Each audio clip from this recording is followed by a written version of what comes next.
G'day viewers, we're here on a BR423 on HMA. And as you probably noticed, there's another one behind me, so I'd better stop lollygagging around and get out of here. So let's shut the doors. Why are we here? Well, community member Ninja asked me a couple of questions about braking. Ninja had observed that when you do a normal surface brake in this train, and we'll do that in a moment, just build up a little bit of speed. What basically happens, so let's just do a light braking application now. There we go, that'll do. The traction gauge has gone down to -50, but the air gauge hasn't moved. It's just sitting here. As we come to a stop, and we get slower and slower, we'll see that the air gauge will pop up to 2.5 bar.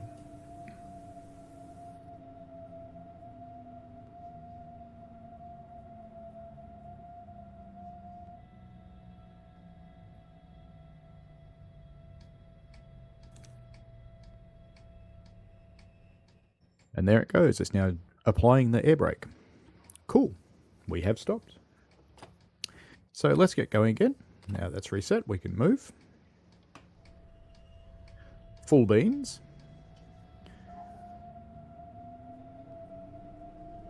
Now this time I'm going to go all the way through to the emergency position. And you'll notice the traction gauge goes to 0, so it's not using the electric regenerative braking. And our air brake went straight to 2.5 bar and we stopped. Now that's the same depending on whether CIFA does it, PZB does it, or this button is pressed. But the other really interesting thing that our friend Ninja noticed was that the different methods of triggering the emergency brake make the train take different times to stop. This confused me a little because they all set the air brake to 2.5 bars, they all drop the traction to 0. Why would it be different? So I thought, maybe he's doing it on different track. So then I thought, well, I'll come here and we'll trigger it at this 41 sign. Let's just pull this train in for a stop while I chat. We'll trigger it at the 41 sign.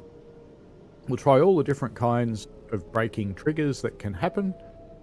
And we'll see which ones stop us where and at how long it takes. That way it's fair, we're all in the same weather, it's the same piece of track, try and start at about the same speed in each one. So the way I did it, I did CIFA first. CIFA triggered at the 41 sign, so that set the timing for the rest of the runs. And I've also done a emergency brake button, so the one little red one over here. I've done emergency brake on the master controller. And I've also done the CIFA one that we talked about. And then I did a normal surface brake, just to see how that compared.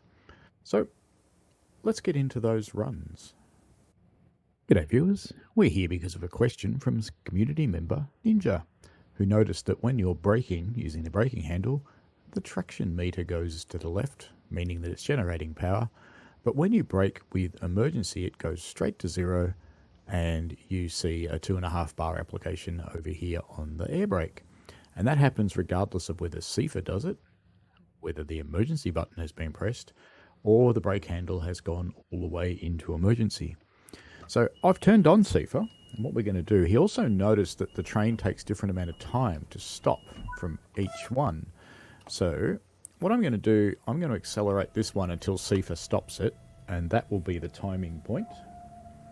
So I'll just get my little stopwatch application ready as we're waiting for CIFA to actually stop the train. Now I don't want it to go mentally quick, so let's just do about there. So we're doing about probably about 80 k's by the time it happens. There we go, here comes CIFA. And here's the beep. And the brakes are on. Stopwatch started.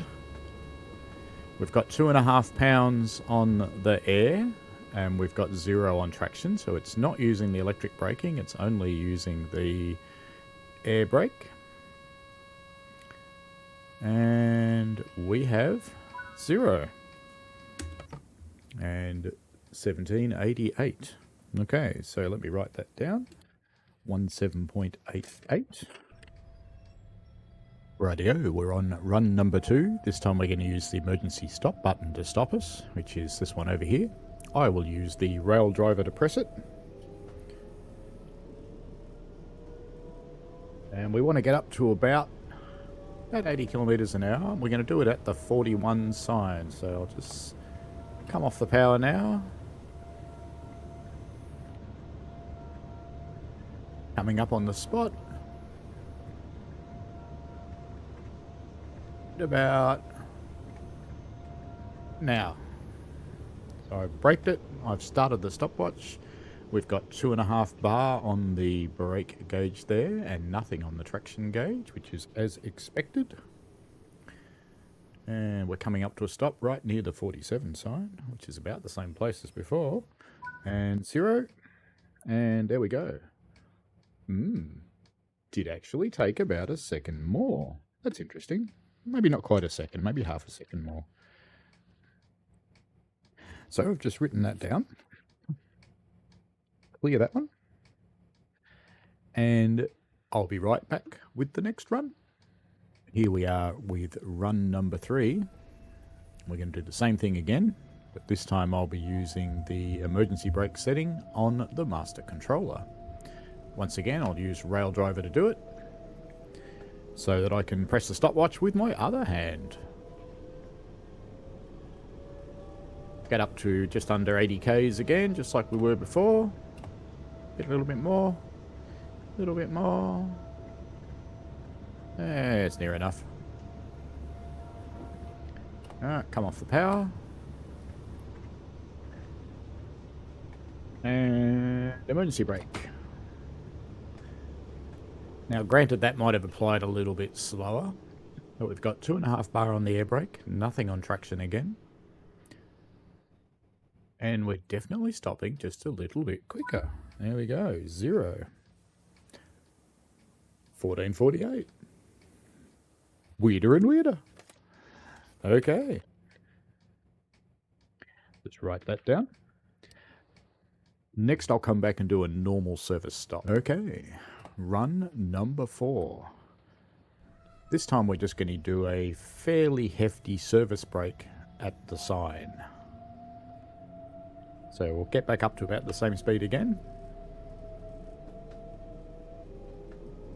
I've got to be careful not to go so far that I get into emergency, because I don't want that. I want to do it with electric braking.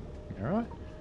Bringing the power back a bit. We need a bit more speed actually. A little bit more, a little bit more. There we go, about there.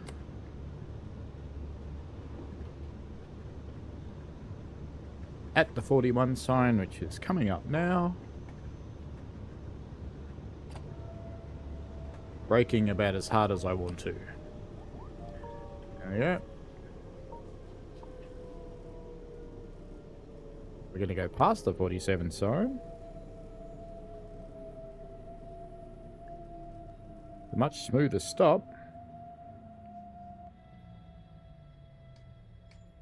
There we go. 2280. How about that? Well, that was quite an interesting experiment. And we did see that CIFA stopped us in 17.88 seconds. The emergency brakes button stopped us in 18.45. And the one that I thought would take a little bit longer, which was using the brake handle, stopped us in 14.48. I thought that would take longer because you have to push the brake handle up to emergency and it takes a little while for it to react. And then we had the normal service brake, and that took us about a bit over 21 seconds, whatever it was. But it was quite a long time longer. Now, the service brake I can understand. It's a gentle stop for the passengers so that their coffee and their laptops and their service animals don't go falling all over the floor. Wouldn't want one of those angry little monkeys running around in the train now, would you? But anyway, it's quite interesting that the other 3 triggers of the emergency braking take different amounts of time to stop. I don't know why that is. I certainly don't expect it to be that way. So, I don't know. Oh well, Ninja, I hope this has been helpful. It certainly confirmed your findings anyway. So, yeah, you're on the right track, mate. All right, have fun, folks. See you later.